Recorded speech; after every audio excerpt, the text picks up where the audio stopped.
Monsieur Noirfeu, je pense que Maurice Kamto s'est illustré par sa capacité à capitaliser sur lui toute l'attention, que ce soit des médias, que ce soit de l'opinion publique, que ce soit de la société civile au Cameroun. Maurice Kamto aujourd'hui, c'est celui qui sait exactement où appuyer, il peut se lever le matin, il décide qu'on ne parle que de lui. Communication politique. Communication politique, c'est un fait lié de la communication politique, il sait exactement où appuyer.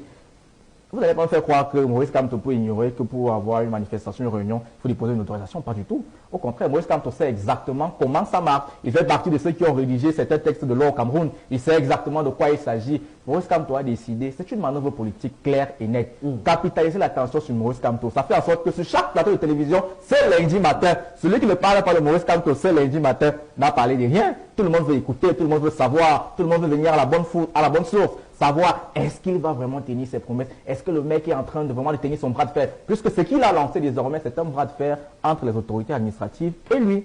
Désormais, Maurice Kamto se porte comme celui-là qui porte la voix des sans-voix. Et ça ne se fasse pas. Moi, je suis de ceux qui pensent qu'il est possible au Cameroun d'effectuer une transition pacifique sans qu'il n'y ait un bras de fer administratif. Parce que c'est de ça qu'il s'agit ici. Moi, je pense que c'est un bras de fer administratif qui dira le droit plus que l'autre. Maurice Kamto, on ne peut pas faire de politique au Cameroun sans parler de Maurice Kamto, ce n'est pas possible. Moi, je suis de ceux qui pensent que... On a ligne, bonsoir. S'il est là, bonsoir. Est-ce qu'il est en ligne? Voilà, il est en Merci ligne. pour cette question. Voilà, en effet, je maintiens qu'une nouvelle candidature du président Paul Biya, en l'état actuel des choses, serait juridiquement impossible. Et ce pour plusieurs raisons que j'ai évoquées. D'abord, au niveau de nos textes et au niveau de la Constitution, si on ne la respecte pas. Pourquoi j'insiste dessus? Parce qu'il y a certains, il y a une petite musique qui monte, où on me prête des idées, ou alors on me prête une action. Non. Je pense qu'aujourd'hui, le président Biya, je ne suis pas contre sa personne, mais je parle et je mets du doigt, je pointe du doigt sur la démarche, sur la façon dont les choses sont faites depuis quelque temps. Le président Biya est une bibliothèque pour la jeunesse, pour le peuple camerounais. Il a fait son temps. Il a contribué à bâtir le pays, ça c'est indéniable. C'est pour ça que nous, de la nouvelle génération, on estime que l'héritage qu'il va nous laisser, que cet héritage ne soit pas dilué dans autre chose que ce qu'il a voulu, ce qu'il a d'ailleurs déclaré face micro d'un journaliste français, à savoir, il aimerait qu'au soir de sa vie, on retienne de lui un président qui a apporté la démocratie. Et c'est cette démocratie qu'ils exercent au sein de notre parti. Donc, je demanderai bien évidemment à certains partis politiques qui ne peuvent pas avoir ce genre de débat de s'abstenir. Pour revenir donc au fait, quand je parle de l'impossibilité statutaire, par exemple, par le RDPC, une investiture par le RDPC, je veux dire.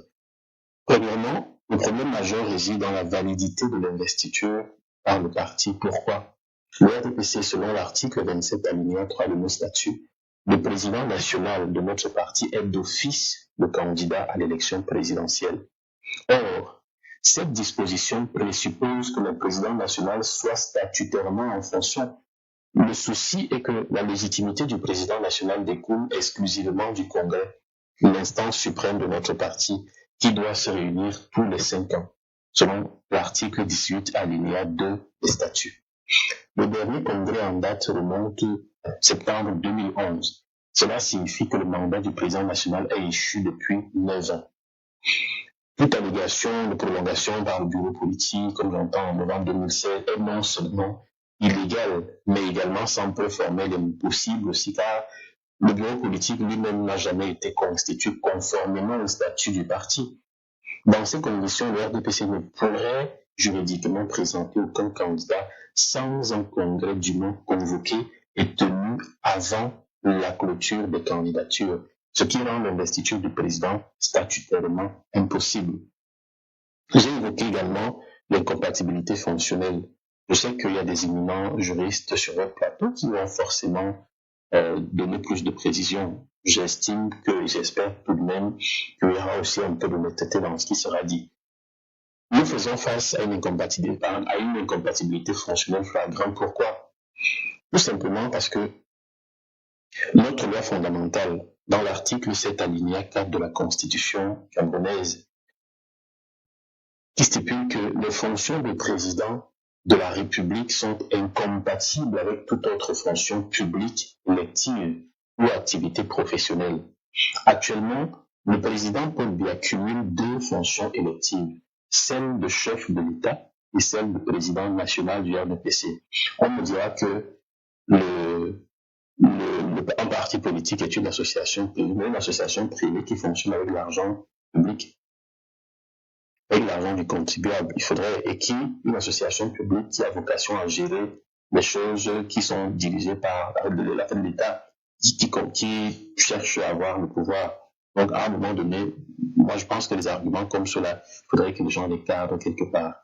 Donc, pour moi, ce cumul est en totale contradiction avec cet article constitutionnel et pour être éligible, il aurait dû démissionner de l'une de ses fonctions au moment où il avait pris le pouvoir, à l'époque où il a pris le pouvoir. Je parle pas de là où quand il a remplacé le président Abidjo, mais au moment où l'UNC est devenu RDPC, il aurait pu quitter la tête et remettre la tête du parti à quelqu'un d'autre. La troisième chose, c'est j'ai parlé de l'inéligibilité potentielle en vertu de l'article 118 du Code électoral. Pourquoi j'ai parlé de cette inéligibilité potentielle basée sur cet article? Tout simplement parce que l'article déclare inéligibles les personnes qui, de leur propre fait, se sont placées dans une situation de dépendance vis-à-vis d'une personne, d'une organisation ou d'une puissance étrangère ou d'un État étranger. Je fais ici référence à l'épisode du Grand Dialogue National en 2019, parce que j'aurais bien aimé que nous ayons cette conversation lors du congrès, mais mes amis ne m'ont pas écouté, ne nous ont pas écoutés. Quand je parle de moi, je ne suis pas seul, mais je parle de nous. Le président Biya lui-même avait publiquement déclaré face micro, face caméra, depuis Paris avoir rendu compte au président français Emmanuel Macron. Cette déclaration, qui a été largement relayée par les médias internationaux, pour moi constitue, comme pour vous, pour tout Camerounais, une entorse grave à notre souveraineté nationale et pourrait être interprétée comme une situation de dépendance vis-à-vis d'une puissance étrangère. Ce que je dis, je crois, sur YouTube, on peut retrouver l'élément. Si le Conseil constitutionnel était saisi de cette question, il pourrait être amené à constater cette inéligibilité. C'est tout simplement de ça que je parle. Donc, ces trois arguments que j'évoque sur l'impossibilité statutaire du RDPC d'invertir le candidat, sur l'incompatibilité de fonctions constitutionnelles et sur la potentielle inéligibilité selon le code électoral que j'ai cité dans l'article 118, converge pour rendre une nouvelle candidature du président Paul Biya, qui est notre patriarche juridiquement intenable. C'est pour ça que depuis 2024, j'avais entrepris cette démarche en évitant, en appelant, en interpellant les aînés pour qu'il y ait un congrès et que lors de ce congrès, que ce genre de discussion puisse avoir lieu pour qu'on le règle en interne. Personne ne nous a écoutés comme d'habitude. La jeunesse est bonne à applaudir dans les couloirs parce que ce que je dis n'est pas seulement valable pour le RDPC, c'est valable même pour les autres partis politiques qui sont même tenus parfois par des jeunes ou comme par des adultes ou d'abord par des aînés.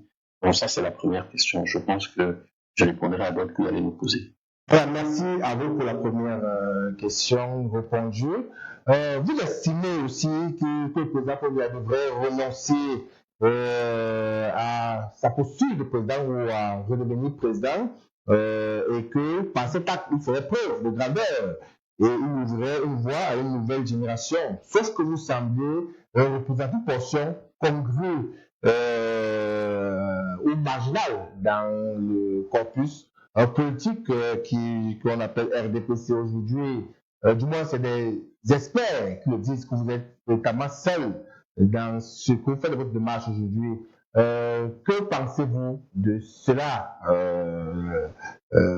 monsieur le conseiller? C'est une observation pertinente et je vous remercie de la soulever.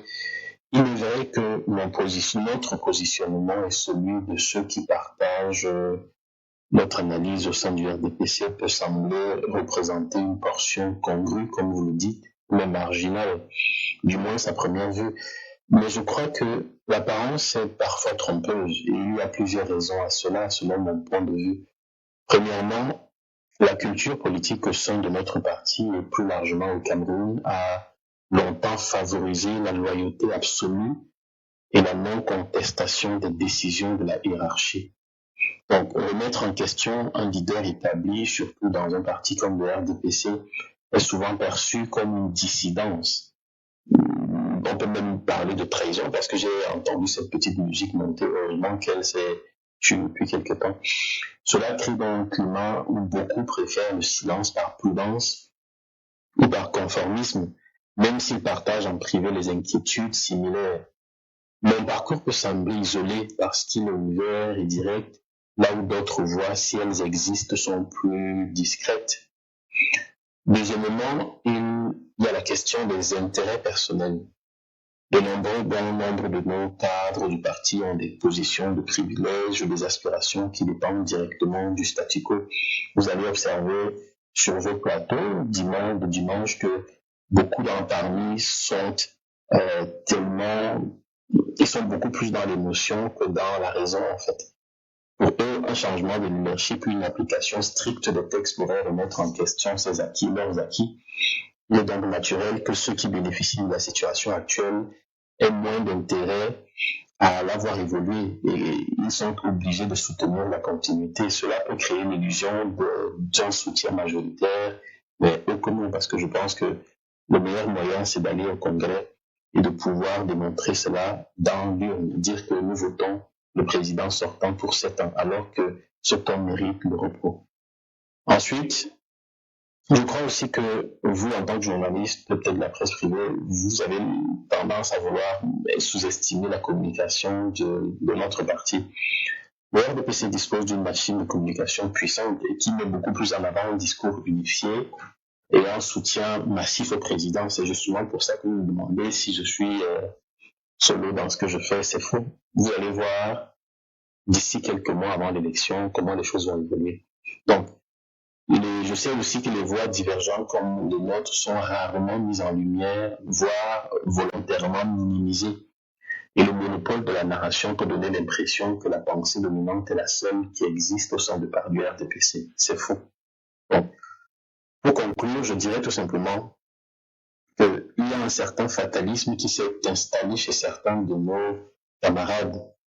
L'idée que rien ne peut changer, que la décision est déjà prise, et cela conduit à une forme de résignation à laquelle je ne souscris pas et que nous sommes nombreux qui partageons le point de vue que vous connaissez, ou peut-être je porte en tant qu'initiative face à nos aînés qui estiment que voilà, ce qui a été dit, c'est ce qui doit être fait.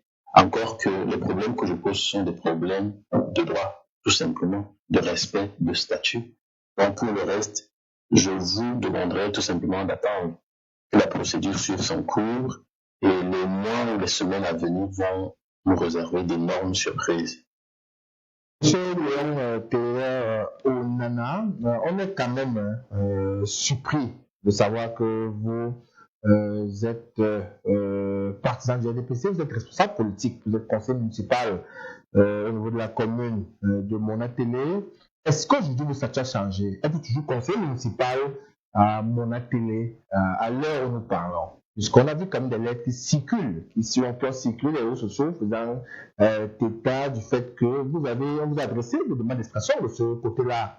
C'est quoi votre situation politique aujourd'hui de ce côté de Mona-Télé, M. Taylor? Écoutez, je suis bel et bien toujours conseiller municipal à la commune de Mona-Télé. C'est une question que l'on me pose souvent et je crois qu'il est important de clarifier certains points à ce sujet. Il faut comprendre qu'un conseiller municipal n'est pas un salarié de la commune. Donc, nous ne sommes pas des fonctionnaires en poste dans un bureau à la mairie tous les jours. Notre engagement est citoyen au service de nos concitoyens et non une activité salariée à temps plein. L'intrigue autour de là où je me trouve est, à mon sens, un faux débat qui vise à détourner l'attention des vrais enjeux que je soulève. Comme beaucoup de personnes actives, je travaille et j'ai des activités professionnelles qui m'amènent naturellement à me déplacer, soit à l'intérieur du pays ou hors des frontières.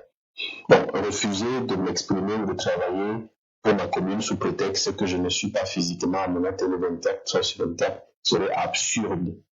Je tiens d'ailleurs à préciser que je refuse comme certains élus qui se baladent de bureau en bureau pour solliciter des marchés publics. Si j'avais choisi cette voie, je serais forcément déjà exposé à des critiques bien plus directes sur le respect des normes et des procédures que je mets en avant.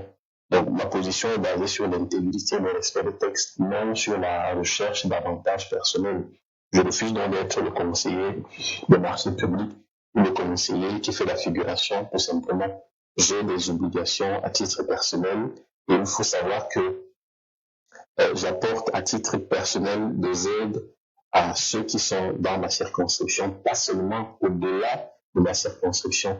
Et si je ne pouvais attendre que le per diem de 100 000, moi je perçois même pas du tout, parfois difficilement, lors des conseils, qui sont d'ailleurs rares à tenir, comment est-ce que j'allais apporter mon aide à ces populations-là? Bon, c'est presque ironique de voir comment on interroge la localisation d'un élu local, alors que paradoxalement, à chaque fois que notre président de la République sort du pays, on nous explique qu'il continue de travailler partout où il se trouve pour la nation. Je suis aussi un élu et par conséquent, je travaille partout où je me trouve pour ma commune. Le mandat d'élu ne se limite pas à un lieu physique précis ou surtout à l'heure du numérique. Je pense qu'on doit sortir de ces considérations-là. D'ailleurs, cela m'amène à poser un autre problème. Vous savez, sous d'autres cieux, les élus, c'est-à-dire les conseillers municipaux dans des mairies, ont des responsabilités directes à la mairie. Ce qui fait qu'ils peuvent constituer un personnel qui gère des pans spécifiques du quotidien de nos collectivités territoriales. Mais au Cameroun, le pouvoir est concentré sur un individu, c'est-à-dire sur l'exécutif communal, parfois même pas sur les adjoints, mais sur le maire central, sur le maire titulaire. Je ne suis pas en train de parler de ma mairie spécifiquement, mais je parle du sentiment global. Je crois que ceux qui sont sur notre plateau le savent exactement que le conseil municipal, en réalité, arrive pour 2 jours à la mairie, va être amené juste à lire des documents que parfois on n'envoie même pas, parce que c'est 14 ou 15 jours avant, ou alors il arrive, il laisse juste là pour signer, on l'informe qu'il y a telle ou telle chose, tu signes, il valide. Je ne veux pas être de cela et je pense que mon combat vise aussi à réformer un certain nombre de choses. C'est pour ça que je précise encore et je persiste là-dessus, que le congrès du RDPC portera des fruits, non pas seulement pour notre parti, mais pour tout le Cameroun, pour le fonctionnement même du Cameroun. C'est très important. Donc, mon engagement pour mon atelier reste constant, peu importe mon lieu où je me trouve en ce moment précis. D'ailleurs, je reviens au Cameroun pour d'ici quelques jours. Vous savez, à peine quelques semaines que je me suis déplacé. Je suis peut-être discret, je n'apparais pas sur le plateau comme les gens veulent. Je suis pas un débatteur. Voilà, c'est pas. J'ai posé un problème, je me limite à ce stade-là. Si les gens veulent me voir, ils n'ont qu'à me demander où me trouver, je vais leur dire exactement où je me trouve, c'est tout. Voilà, monsieur le conseiller. Avez-vous parlé le maire de Mona Télé aujourd'hui? On a quand même vu le maire qui a signé des tribunes, et du moins qui tendait à dire que vous êtes quasiment un conseiller irrévérencieux et vous êtes quasiment exclu de passer un conseil municipal là-bas. C'est quoi ce choix de maire de Mona Télé aujourd'hui?